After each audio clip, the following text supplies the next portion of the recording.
Module 7 is about the financial markets, and this is a crucial area of the economy. Without financial markets, not much gets done. This is where the funds come from for new businesses, new products, for mortgages, for, and existing businesses as well, financing, uh, and student loans. This is where the funds are there, the suppliers of funds and the demanders for funds. This is where it all comes together.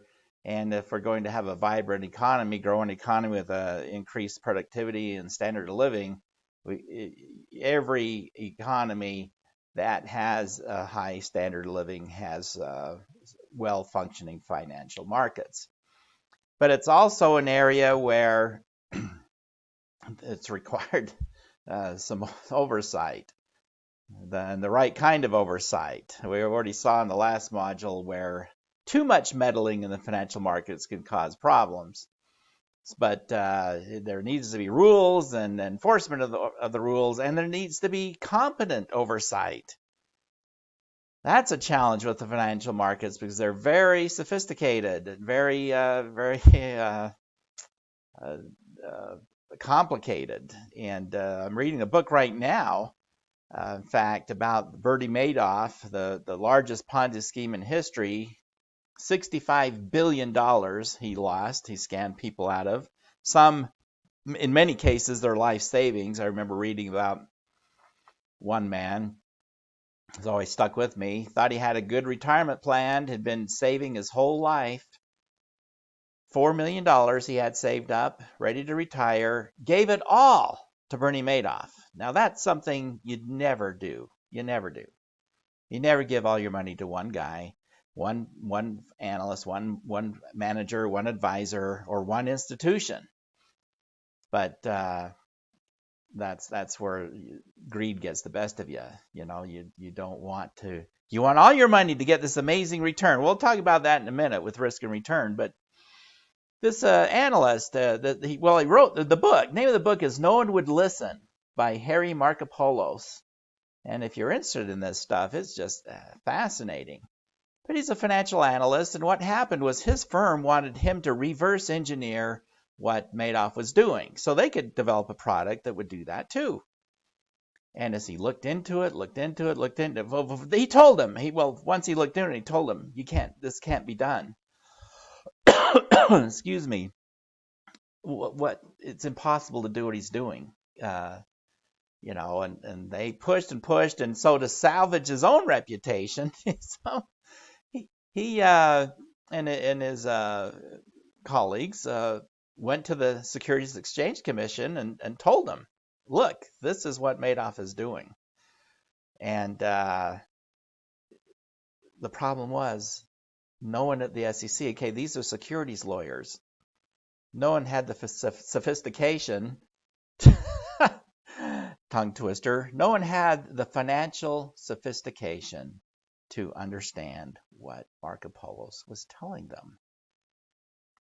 And so they ignored him. For years, Madoff kept on going and going and going. He could have been stopped years sooner. But the oversight that was supposed to be there wasn't interested.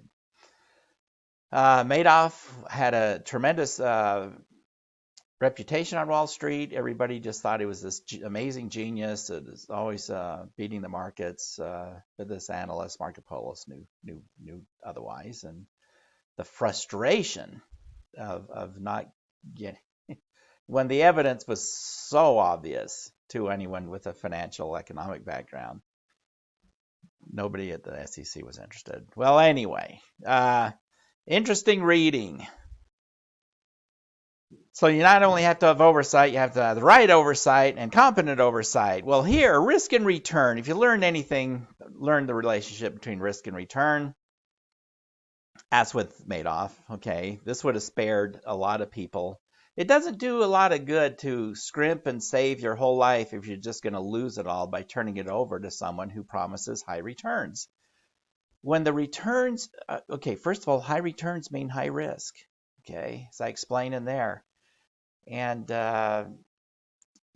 when someone comes, a fancy investment advisor who is articulate and smart, promises high returns, excessively high returns, that those are red flags. Okay, those are flashing lights.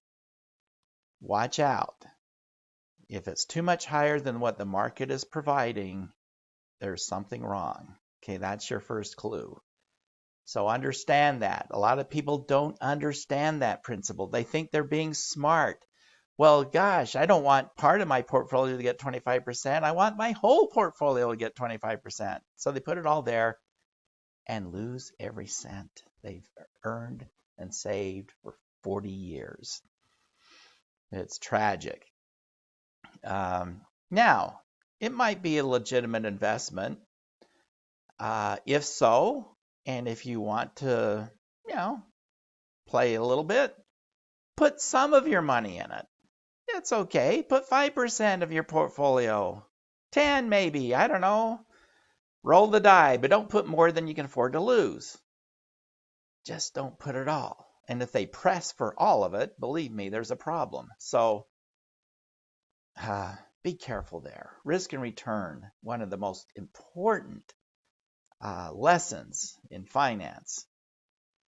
Don't like Wall Street? Consider the alternative. Well, hey, again, without Wall Street, funds aren't going to be available. You're going to have to wait till you're 60 years old to save up to buy a house. There aren't going to be mortgages. You're going to wait till you're 60 to go to college, some of you, because there's no student loans.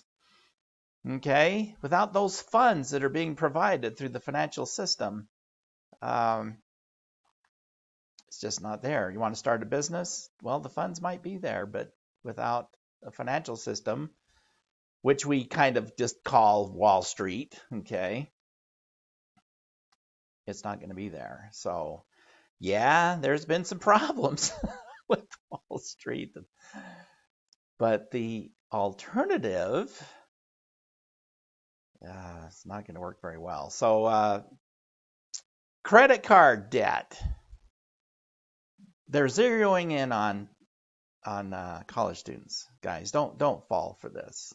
Don't watch out. Be careful. And a little personal story with me and my nephew. High time preference. That means, one of the best definitions of maturity is the ability to defer consumption into the future or gratification in general. Well, little kids don't have that. And anyway, if you have a high time preference, that means you got to have it today. That's where you get in trouble with credit cards, right there. Okay, watch out. Couple of videos. Paul Selma video, deficit and debt, and who needs experts? That's a very interesting video by Burton. Well, the guest here is Burton Malkiel, the author of A Random Walk Down Wall Street, and he points out that it's pretty darn hard for investment managers to beat the market and to even beat the forces of chance of throwing darts at the stock pages. Throw darts at the stock pages, you're likely to do as well as the analyst. So very interesting, and if you're interested in investing, that's definitely something you want to watch. Now, we don't get much into this in this class. It's a little different class, but we do have a class in money and banking and in personal finance where we go further into financial issues, investments. And a course in investments that we've had in the past, we may not continue on with that one. It requires too many prerequisites, and it's a little more technical. So we're still thinking about that. But anyway, that's it for the financial system, and we'll see you in the next module.